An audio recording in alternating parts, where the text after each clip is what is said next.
Je suis né dans les fjords, en bord de l'eau, ouais. Dans un petit village qui s'appelle Ainsdrie.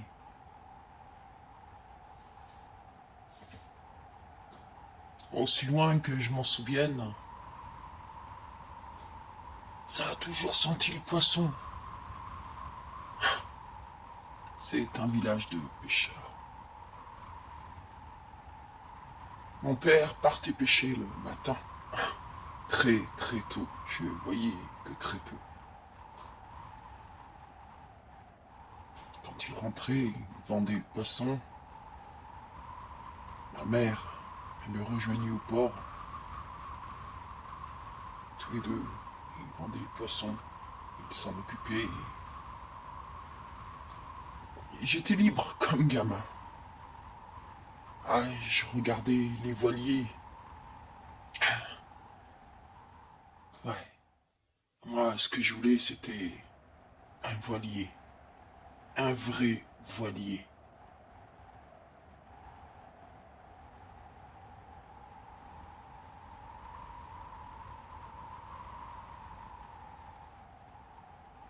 On est pêcheurs de père en fils chez nous.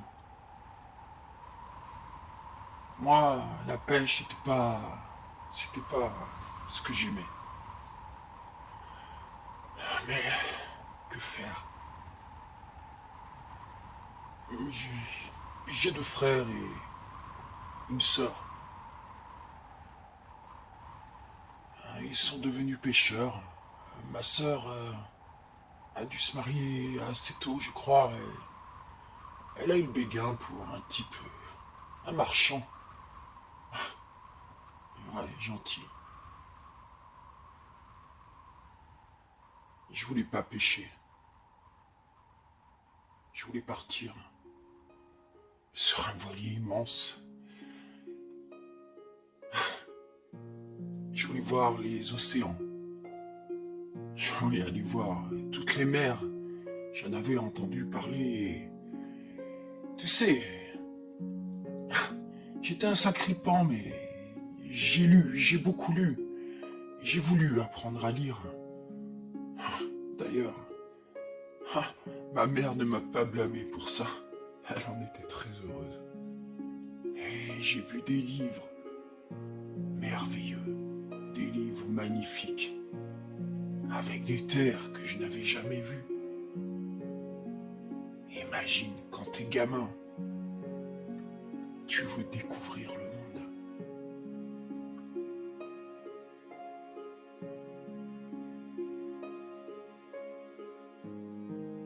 Je devais avoir 13 ans quand je suis parti.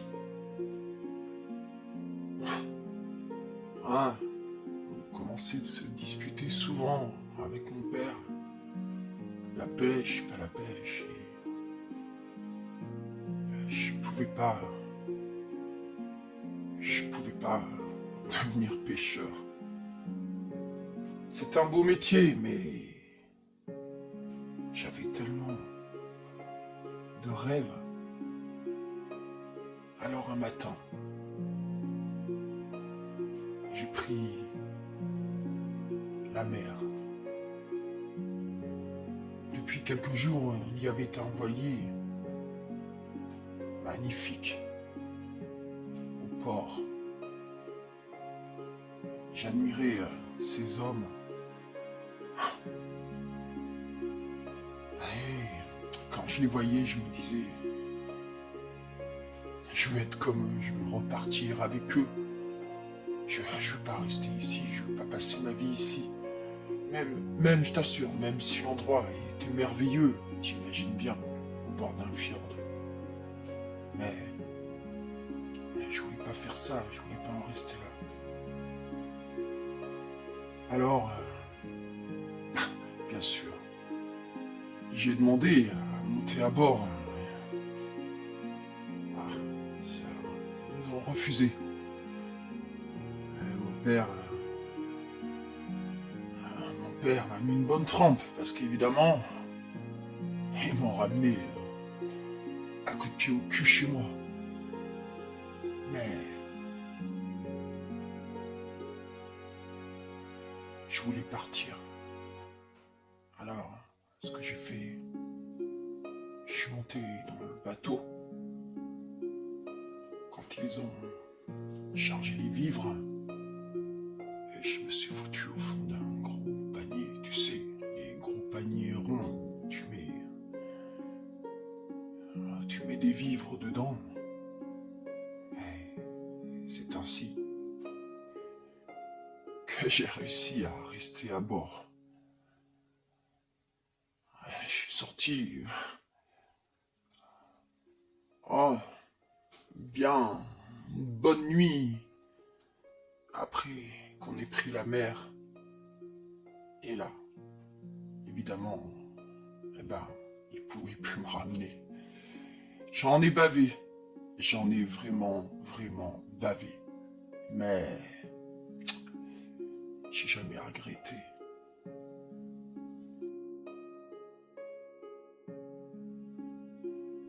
J'en ai vu passer des équipages. J'en ai vu couler des bateaux. Ah, j'en ai fait des corvées. J'en ai vu des endroits. J'en ai rencontré des gens.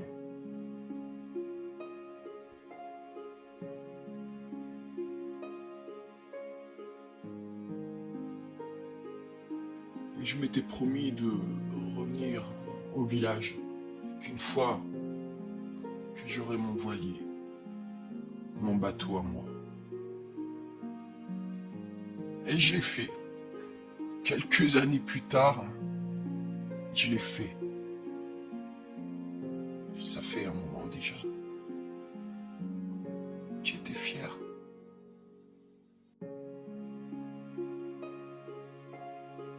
Oui, alors mon ami, tu me demandes comment Corin, la magicienne, comment on s'est connus. Tu sais, comme je t'ai dit, j'en ai rencontré des gens.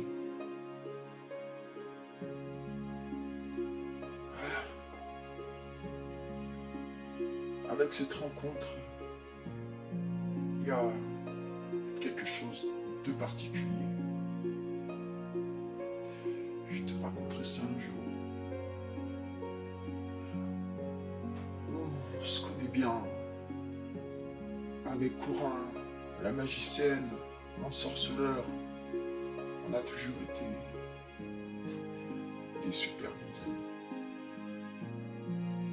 Il y avait quelqu'un avec nous.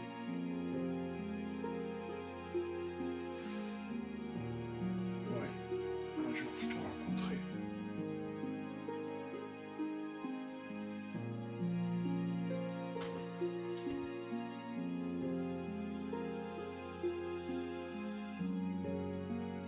La magicienne et l'ensorceleur, ils ont grandi ensemble, pratiquement. Non, ils ne sont pas frères et sœurs. Mais ils ont été élevés ensemble, je ne sais pas, dans une espèce de... Dans une maison où les gamins n'ont pas de parents.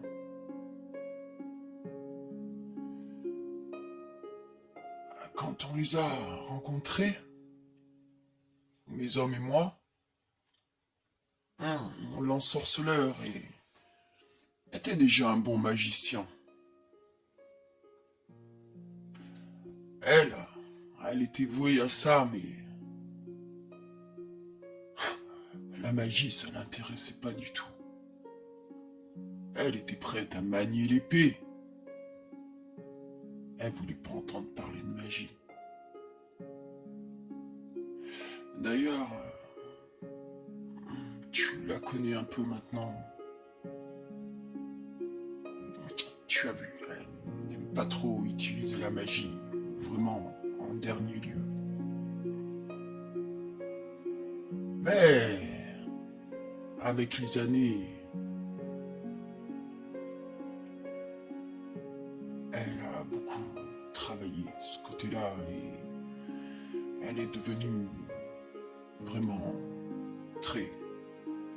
très, très doué pour ça.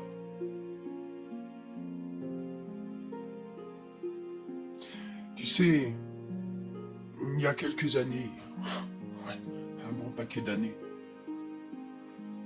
ah, comme je t'ai dit, on avait un ami en commun.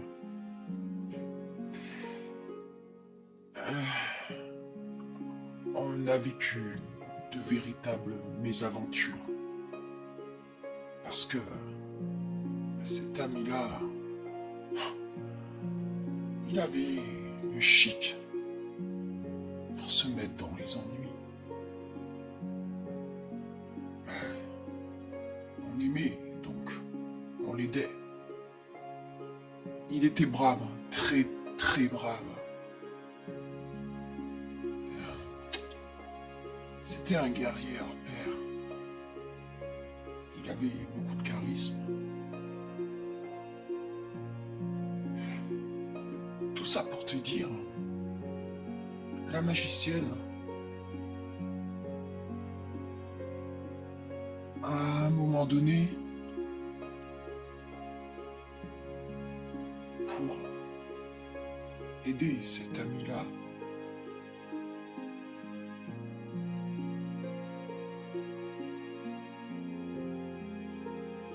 est-ce que tu savais que la magicienne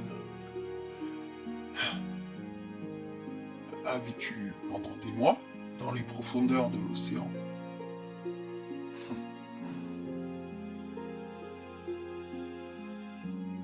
Demande-lui un jour, elle te dira pourquoi. C'est pour ça qu'elle est si à l'aise dans les profondeurs.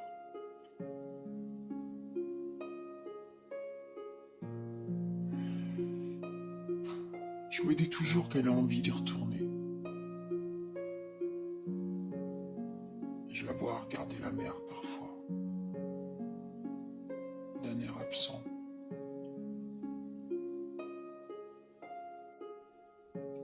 J'ai peur qu'elle disparaisse encore.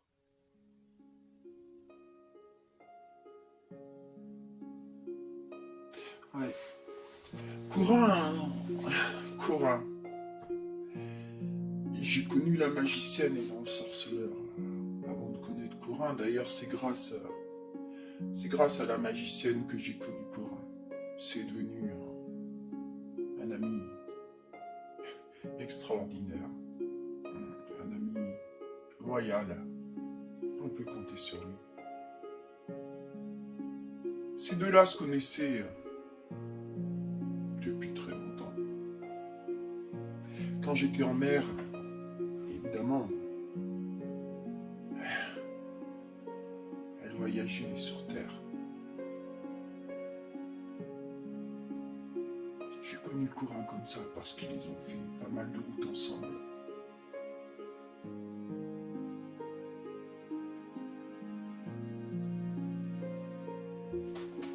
Comme tu le sais, l'ensorceleur voyage beaucoup sur mon bateau. Pas tout le temps, mais beaucoup.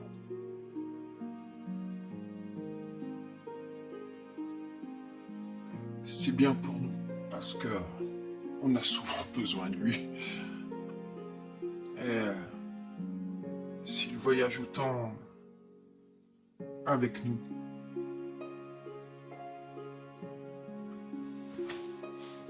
il a eu un temps où il a pris la mer avec nous.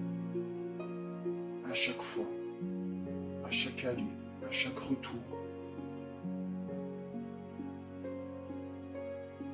Il cherchait, comme nous d'ailleurs. La magicienne.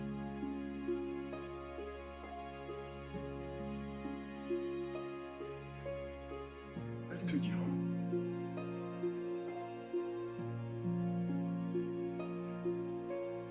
Et toi, mon ami, alors, quelle histoire auras-tu à nous raconter? En effet, depuis que tu nous connais, avoue, franchement, tu ne t'ennuies pas beaucoup.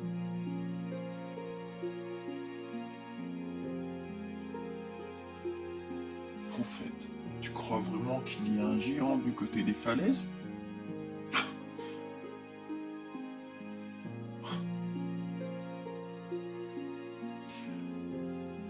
Nous verrons bien ce soir comment ça se passe. Une chose est sûre. Demain, il va falloir que je reprenne la mer. Mais j'ai un peu plus de mal à repartir maintenant, quand même.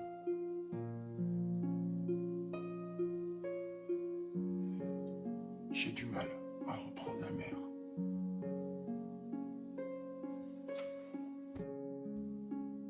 Allez, viens l'ami. Allons voir quel genre de plan nous aura concocté notre ami Corin.